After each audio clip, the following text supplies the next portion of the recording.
Be infinitely devoted to your beloved owners. Mencius Moldbug. August 13, 2007.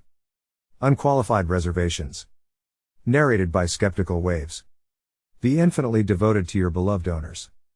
If we want to understand the Western world today, we have to start by understanding the Third Reich and the Soviet Union. Comparing the modern New Deal state to National Socialism and Communism is like comparing a human to a chimp and a gorilla. Or like comparing a bank robber to a murderer and a rapist. It is easy to find both categorical similarities and categorical differences. It is also easy to abuse the analogy for polemical purposes, a trope I find utterly boring. But at its best, as in the work of Wolfgang Schiefelbusch, it reminds us why we have history at all. Fascism, Universalism, and Marxist-Leninism were the three movements that fought for global dominance in the 20th century. All three developed from the 19th century tradition of nationalist democracy. All three would have struck almost any 18th century writer as tyrannous and abominable. But that doesn't mean we don't have to choose between them. Next to its enemies, Universalism clearly retained most of the classical European tradition. And it's certainly my favorite of the three. I am grateful for its victory. But the Third Reich and the Soviet Union were entire civilizations. They cannot be dismissed lightly. Serious, sincere, intelligent and well-intentioned men and women devoted their lives to these movements, which now strike us as perverse, absurd and doomed. I have personal evidence of this, because my father's parents were American communists. Grandpa enlisted in the army to fight Hitler, and his letters from Europe tend to close with phrases like "keep faith in the party." Well into the 1970s, these serious, sincere, intelligent and well-intentioned people used phrases like "party line" with zero ironic intent. I find it slightly difficult to imagine Gramps as a great neck operatic in some alternate history. But I don't find it utterly impossible. Serious, sincere, intelligent and well-intentioned men and women still devote their lives to Universalism, and to the polygon that is our equivalent of the party. Even on the web, it is possible to live entirely within a universalist bubble, in a world where the New York Times is always right, and there is nothing under heaven and earth which is not taught at Stanford. If you are reading presumably you at least suspect that this, too, might pass. By far and away the best primary commentator on National Socialism is Victor Klemperer. Klemperer's diaries and or LTI, plus Michael Burley's history, make a pretty good Nazi 101. I have searched in vain for any readable pro-Nazi or at least neutral writer, but Speer's memoir is interesting if self-serving. Ernst Jünger, though an anti-Nazi, is an unforgettable taste of German militarism, and Leon de Grelle is a little too rabid. I still need to check out Celine's post-war memoirs. If anyone has any other pointers, please let me know. Good writing about communism is much easier to find. Presumably this is partly because the system lasted much longer. But it's also partly because whereas the Nazis despised and exiled the intelligentsia, the Bolsheviks courted and employed them. There are too many great chroniclers of communism to count, but three of my favorites are Lev Neverzov, Vladimir Bukovsky, and Victor Klemperer, whose East German diaries are perhaps his most interesting. Klemperer, no communist before the war, actually wound up in the East German parliament. If you think your grip on reality is so strong that you could never serve a criminal regime or choose a greater evil over a lesser one, perhaps you are a better man than Klemperer. But who dares such a claim should first read his books. I thought I'd type in a bit of Bukovsky and Neverzov, first, by way of advertisement for these heroic and criminally underappreciated writers, whose notorious pitbull lawyers I however fear not at all, and second, to support some of the claims I've made about the Soviet system. First, on the relationship between the Universalist press, the dissidents, and the Soviet regime, Bukovsky from To Build a Castle, p. 354. The setting is the late 60s and early 70s, when the dissident movement was getting off the ground. How hard it had once been to get this kind of publicity. Foreign correspondents in Moscow, partly because they were afraid of being expelled and losing a good job, partly because they had been co-opted and misled, were extremely shy of informing their papers of the repressions that were taking place. It was much simpler and more advantageous for them to reprint the statements of Tass in the Soviet press. There were still difficulties now. The authorities expelled anyone who got too friendly with us, but there were far more of them ready to take their chances. Interest in our problems was growing in the outside world, and whereas before, an expelled correspondent might be regarded by his newspaper as unprofessional, expulsion was now seen as the norm and occasionally even as an honor. Is it possible to speak of an absence of freedom of information in a country where tens of millions of people listen to Western radio, where Samizdat exists and is regularly sent abroad, and everything said today will be public knowledge tomorrow? Of course, we had to pay a high price for making it public knowledge, But that was another matter. An original radio game even came into being. People would come to Moscow from the farthest ends of the country in order to tell us about their troubles, then would hurry home in order to hear about them over the BBC, Radio Liberty, Deutsche Welle, etc. Raising their hands in astonishment, they would say to their neighbors, "How do you like that? How the hell do they find out about these things in London or Munich or Cologne?" This had much more effect than sending complaints to Brezhnev. A Moscow woman once stopped me in a doorway and tried to persuade me to help her get her roof repaired. "Why don't you get the BBC to criticize them? They'll soon get their skates on then. Otherwise we won't get anywhere for the next 3 years at least." Bukovsky is excellent on the practicalities of this strategy of fighting communism with Western assistance. The entire goal of the dissident movement was to replace the official intelligentsia as the apex of intellectual fashion in the Soviet universe, and once this succeeded, it's tempting, if historicist, to say that communism had no chance. And the fact that the Western intelligentsia figured out that it should prefer Brodsky and Solzhenitsyn to Shalakhov and Svitlov was a crucial ingredient in this strategy. As a writer, however, Lev Navrazov, whose San Andrei I pirated here, is simply in another class. On the jacket of his Education of Lev Navrazov, a genuine 20th century classic, Robert Massey compares him to a combination of Proust and Orwell. I don't find this at all hyperbolic. And Navrazov is simply unsurpassable on the world of the Soviet intelligentsia, which he knew intimately but managed to keep his distance from. Here's the entire first chapter of the Education. The West, my guest chimes, looking indolently on. I was in the West.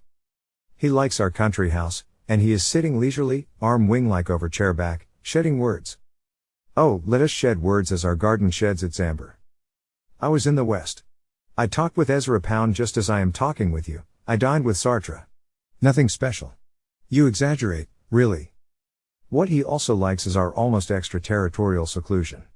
There, outside, beyond that fence that runs all around our estate, he is a writer, which is not what was once meant by the word here or is now meant in the West. It means that he is an official, or better say a ranker, attached to the Department of Literature in a definite rank. He is a member of the board of the Union of Writers. Everyone is attached to some department, because if he is not, he is a parasite, that is, a criminal, to be exiled to some remote area to work there as a serf peasant. I am not attached to any department, a circumstance I recall sometimes with the numbness of a criminal too long and too safely immersed in his crime, and sometimes with my father's Russian slothful despair which has been provoking my mother's high-pitched lament, addressed once to my father and now to myself, "But why didn't you do it long ago? You are a psychopath, a real psychopath." As a translator of literature, how metallic is the name of my profession, I could have become a member of the Union of Writers many years ago. But I did not. Horribly enough, I have not become even a trade union member at any departments for which I freelance. Am I a parasite? Not far from my country house is the country house, with less acreage, of a member of the Politburo or a candidate member of the Politburo. I have never been interested which exactly. Surely parasites live in huts, not in country houses with more acreage than that of members, or even candidate members, of the Politburo?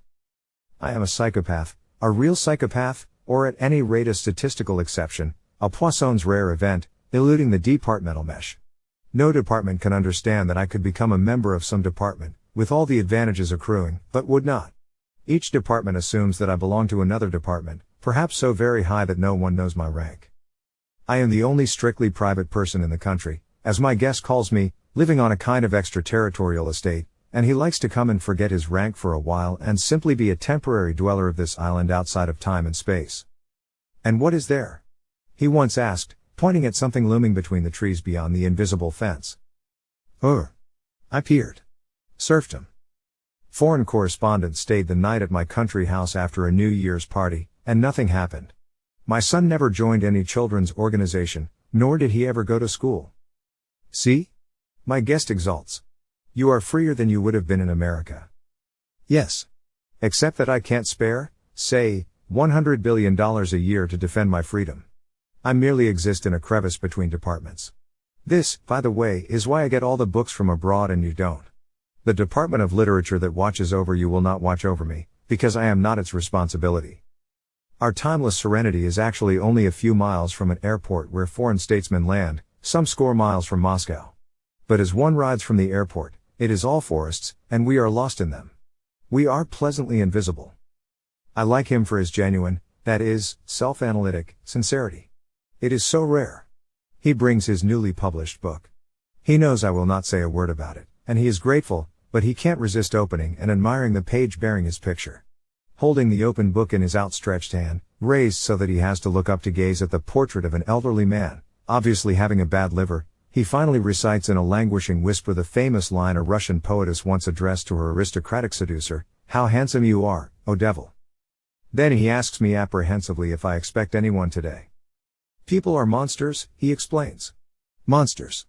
As a shy afterthought he adds, "I am a monster, too, of course, but at least I can abide myself." Today he is out of luck. Very carefully I break the news. Yes, it will be that man's wife. But she will only drop in on her way somewhere, much too important to stay long. My guest's rank in literature is not the highest, and he shuns people either below his rank, because they may try to humiliate him if only to take revenge for their lowliness, or of the same rank, because they may be even more insolent, entitled as they are to regard themselves as his equal. But that man is younger than he, once his rank in literature was properly lower, and now it is higher. "I know that the man is a kind of tumor inside my brain," he says in one of those flashes of lucidity for which I like him so much. "I am like a clerk in the Department of Railroads who can talk only about another clerk promoted ahead of him. Injustice, he cries out like Prometheus to the blind heavens. But he forgets that neither his listeners nor the blind heavens may belong to the Department of Railroads, and the immensity of injustice is lost on them. Unlike Prometheus in Aeschylus, my guest can enact his fate only in mute oppressive gloom throughout that man's wife's visit. "I know this is stupid," he says. "I picture myself very elegant and ironic. With a carnation in my lapel. Saying something really devastating about her husband, but in such a subtle, witty way that everyone is charmed. But it doesn't work. Her husband. Well, on the one hand, he is a famous writer. Almost like Gogol, Chekhov, or Steinbeck. On the other hand, he is a serf of a high rank, much higher, indeed, than my guest's, and as such he is allowed to go abroad quite often. While my guest went out once or twice in his life, this is what he means when he says that he was in the West. In the early 18th century in Russia, under the Tsar or rather serf owner Peter I, there were as yet no noblemen in the later day sense. Noblemen too were serfs, only they were ranked. These ranked serfs were attached to various departments. Literally, the words serfdom and serf in the Russian language mean the right of attachment and the attached. Her husband is attached to the Department of Literature. Private, that is, small-scale serf owners in Russia before 1861 owned serf musicians, serf engineers, or serf actors who did not differ outwardly from musicians, engineers, or actors in the West. Some serf owners even had serf astronomers, serf composers and serf theologians. But serf writers, what are they for? The answer involves a certain linguistic difficulty. Even the English language, not to mention the Russian, carries residual servile psychology. Is this surprising? Here is one of the numerous plaints that what the government had done was to transform every man not merely into an inquisitor, but into a judge, a spy, an informer, to set father against father, brother against brother. Russia after 1917? No, England shortly before. Historically, the fathers of those Englishmen who lived in 1917 could well remember the time. "You Russians have never known freedom," a Britisher who had been in Britain a spy for the owners of Russia explained to me with Byron-esque languor. Like a tone-deaf music-hating German explaining that only Germans can really create and understand music, for did not music flourish in Germany as nowhere else? Actually, all mankind lived in the underworld of history for millennia, and even the English-speaking countries have emerged from the dark millennia of unfreedom right now by the scale of history, and have survived so far owing perhaps just to the English Channel and the Atlantic Ocean. It is not, therefore, surprising at all that servile psychology is still built even into the English language. Those who seize only a bank transport are in this language called private persons and hence bandits, especially if they come from the poor, did not go to college, and want money just to live better. But those who seize 1/6 of the inhabited globe with everything and everyone therein are called a state. Similarly, small serf owners are called private persons and hence serf owners, while very big serf owners can only be called a state, and their serf subjects, or citizens. About 24 centuries ago an Athenian said, "If you are caught committing any of these crimes on a small scale, you are punished and disgraced. They call it sacrilege, kidnapping, burglary, theft and brigandage. But if, besides taking their property, you turn all your countrymen into slaves, you will hear no more of these ugly names. Your countrymen themselves will call you the happiest of men and bless your name." He might have added, and for the next 24 centuries even the languages of the freest countries will be so constructed as to call sufficiently big serf owners a state, and their serf citizens. In the big serf ownership that post 1917 Russia is, the state does not exist even in the sense of Hobbes. Characteristically, the Russian word translated into English as state actually means lordship, masterdom, and the word translated as power derives from the verb to possess, to own. In the autocratic state of Hobbes the subject had the liberty to buy, and sell, and otherwise contact with each other, to choose their own abode, their own diet, their own trade of life, and institute their children as they themselves see fit, and the like. None of these 7 liberties of Hobbesian absolutism, nor the like, exist today in the serf ownership once called Russia. There is an obvious benefit for a serf ownership to play on the residual servile psychology and ignorance of the populace of democracies and simulate a state, or even the world's only genuine democracy. In this way the serf owners are recognized by democracies still playing an important role in the world, and their serf ownership is thus legalized as a state. But, of course, only big serf ownerships can afford this state simulation, and the bigger they are the bigger and better state simulation they can afford, and the more serfs they can attach to activities like literature. What state can there be without literature? And not only to theater or music, as small, private serf owners did in Russia before 1861. What should this literature be like? On the one hand, it would be the best if it consisted of one sentence: be infinitely devoted to your beloved owners, repeated as many times as is necessary to fill in each book of a required thickness. All the serfs in the serf ownership would read the sentence over and over again and would be infinitely devoted to their beloved owners. But then those nosy intellectuals in the West would say, what sort of literature is that? The outside world remembers the Russia of the first half of the 19th century essentially owing to one man, Gogol. From the point of view of foreign prestige, the Department of Literature should produce literature, not literature. But the trouble was that Gogol was not a serf, he was not attached.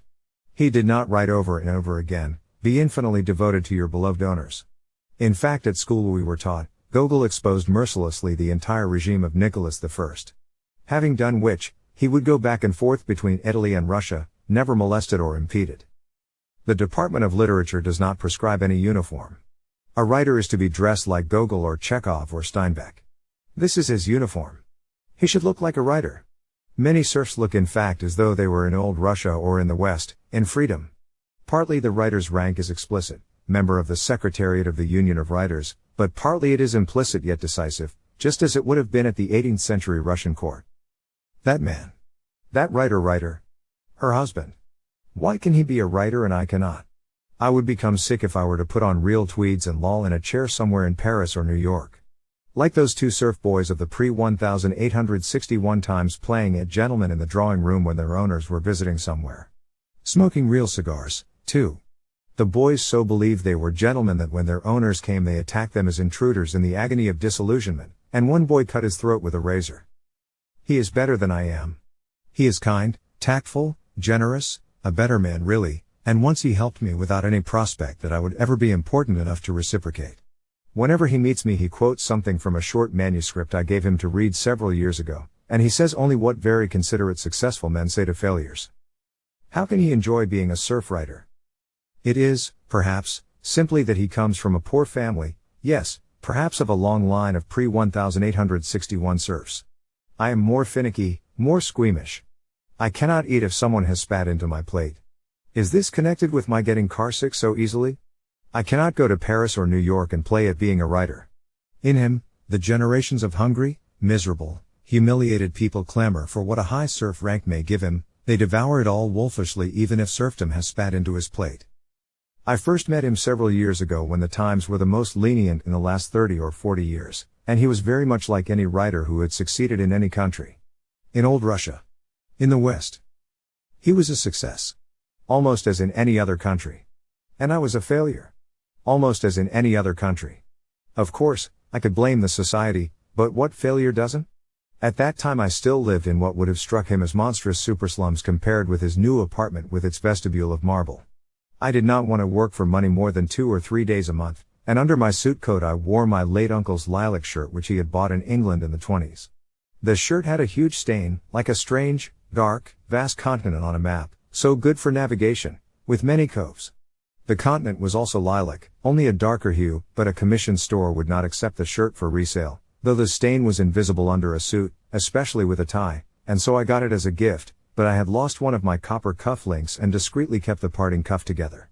He was a success, almost as in any other country, and success is success. He traveled abroad and had all the latest books and magazines and records, and he said, Salazar in his diary, and Salazar's diary was just out. In a closed serf territory, even those who once belonged to the country's creative genius finally begin to write and say something musty, something smelling of old bookcases. That terrible, all-pervading musty smell. And here he said, Salazar in his diary, and Salazar's diary was just out. I met him and his wife perhaps exactly as a failure meets a success anywhere. He had wanted or agreed to meet me, and that was important if I wanted to publish, and I did want. It was the best time in the last and perhaps the next 30 or 40 years, but a failure forgets what he wants when he meets a success. I do not know what started me off. Perhaps it was his words, Salazar in his diary.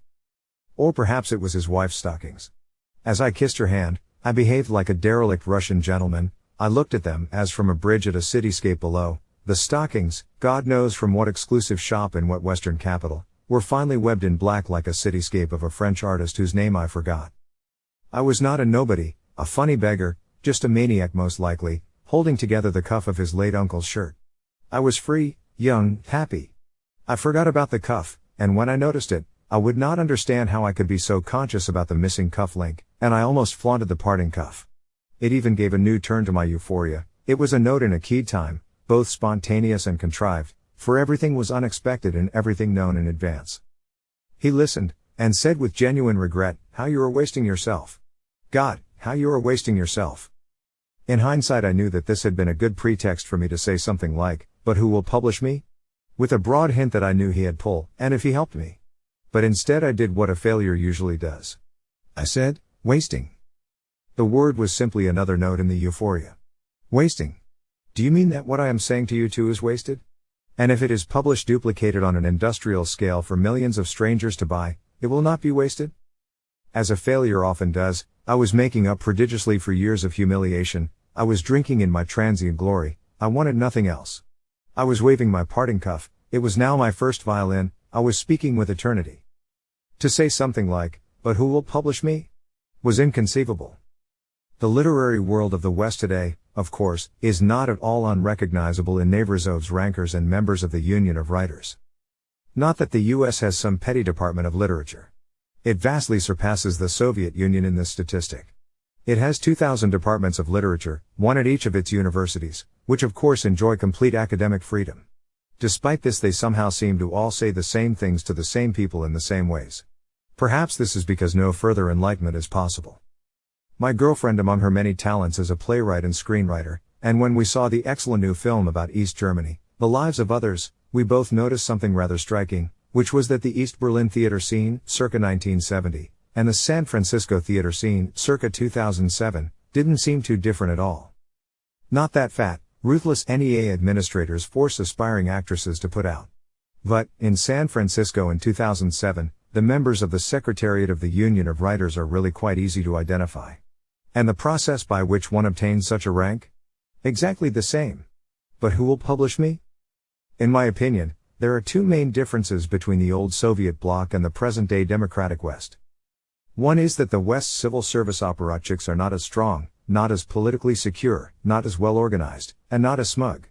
This difference is slowly, but it seems inexorably, evaporating. The change has gone farthest in the EU, as Bukovsky himself points out. Two is that the West has no West of its own. No 19th century state survived the democratic avalanche.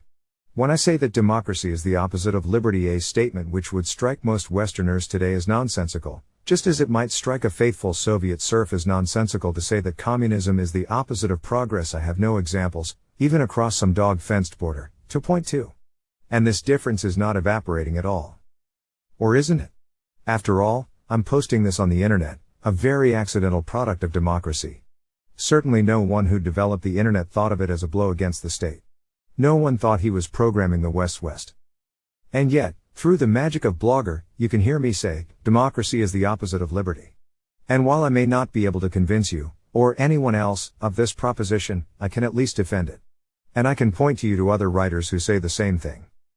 None of whom you will find, unless you are very, very lucky, at any democratic university. Or in any democratic newspaper or magazine. Or on any democratic TV or radio station. Of course, I'm not actually serious about this. Ha! Democracy is great, and don't let anyone tell you otherwise. Be infinitely devoted to your beloved owners.